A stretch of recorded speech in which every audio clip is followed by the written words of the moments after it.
140. J'aime la mort, par désir ardent de mon Seigneur. J'aime la maladie, comme expiation de mes fautes.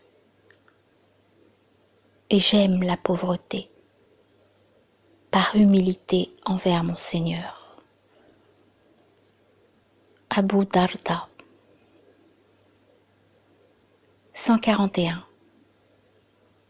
À côté de moi passèrent 2 portefaix, ployant sous un lourd tronc de palmier. Ils échangeaient, en les fredonnant, des paroles gaies et se répondaient ainsi en chansons. Le premier écoutait ce que son compagnon disait, le répétait ou lui répondait sur le même ton et ainsi de suite. Je me rendis compte que s'il n'avait pas procédé ainsi, la difficulté aurait été plus grande et le fardeau plus lourd. De cette manière, l'opération devenait facile. J'essayais de m'expliquer ce phénomène. Il s'agissait pour chacun d'eux de tendre son esprit vers les paroles et l'air que l'autre fredonnait, de se concentrer sur la réponse. Ainsi avançait-il en oubliant leur fardeau. Je tirais de cette scène une merveilleuse allusion à l'homme qui, du fait de la contrainte morale, doit supporter de grandes difficultés. L'une des plus lourdes étant de ménager son âme, tout en l'obligeant à refuser ce qu'elle aime et à accepter ce qu'elle déteste. Il faut donc, à mon avis, alléger l'effort de constance par la distraction et les ménagements, ainsi que l'a dit le poète. Quand elle se plaint, fais-lui donc oublier la lumière du matin en lui montrant la voie lactée. Et quand le soleil se lève, parle-lui déjà du retour de la nuit. C'est ainsi qu'on raconte que Bishr el-Hafi était en voyage avec un homme. Celui-ci eut soif et lui demanda « Boirons-nous à ce puits ? Patiente donc jusqu'au prochain. » Quand il l'eut atteint, « Au prochain, dit Bishr, et ainsi de suite. Enfin, il se tourna vers lui et lui dit « C'est de cette manière que l'on parcourt la vie d'ici-bas. Quiconque a compris cette idée ménage son âme, la traite avec mansuétude et lui promet récompense pour qu'elle montre de la constance sous son fardeau. Comme disait un ancien, par Allah, c'est uniquement par amitié pour toi que je désire te priver de ce que tu aimes. » Et Abu Yazid dit « Je n'ai pas cessé de pousser mon âme vers Allah et elle pleurait.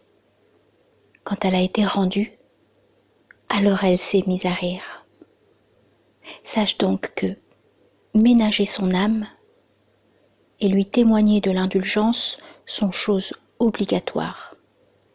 Ainsi, le chemin est-il plus court.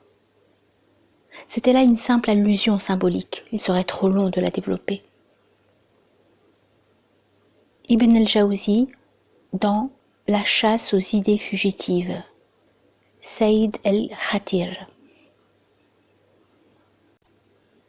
142. Ô fidèle d'amour, ô chercheurs de la voie, qu'Allah illumine vos cœurs par la lumière de sa connaissance. Sachez qu'Allah, magnifique est sa majesté et tout englobante est sa grâce. Créa l'homme, Adam, alayhi salam, et toute sa postérité, des 2 mondes suprasensibles et sensibles, du monde du mystère et du monde de la visibilité, c'est-à-dire le créa esprit et corps, en investissant chacun d'entre eux d'un savoir particulier à sa fonction, pour qu'à travers ce savoir, les hommes puissent soutenir la vie des deux mondes, du mystère et de la visibilité. Il faut donc que l'homme cherche en soi-même un agir conforme à ce double. Mais que ce faisant, il n'est qu'un seul objet, que le but de sa quête ne soit qu'un seul but. S'il agit ainsi et qu'il applique chaque savoir à sa place, il pourra retourner également aux béatitudes des deux mondes et à ce qui est éternellement l'objet de ses aspirations intimes.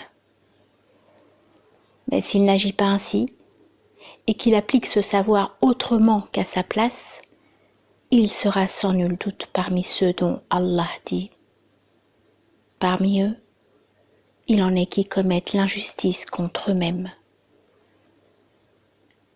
Sourate 34, Fatir, verset 32.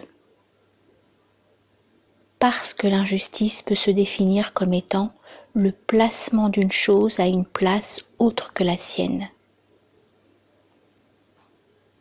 Nuruddin Abdurrahman Isfaraini, dans Kashif al-Asrar, le révélateur des mystères,